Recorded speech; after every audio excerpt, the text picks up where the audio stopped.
You ask Tiger to calculate. This deals with finding the midpoint between 2 points. The midpoint between the 2 points is 24, 30. Let's solve it step by step. Plot the 2 points and calculate the midpoint using the formula. The coordinates of point 1 are x1 equals 75, y1 equals 77.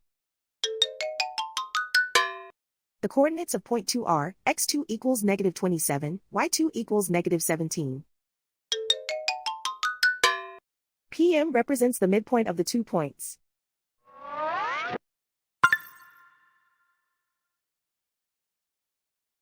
Use the x values in the midpoint formula to find the midpoints x. x1 equals 75. x2 equals negative 27. Simplify the arithmetic.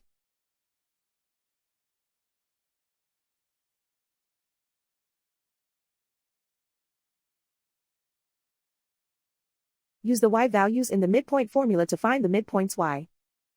y1 equals 77.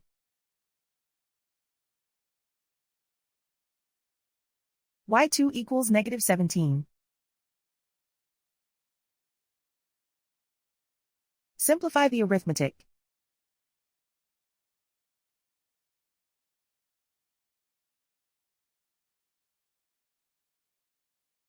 And so, the midpoint is 24, 30.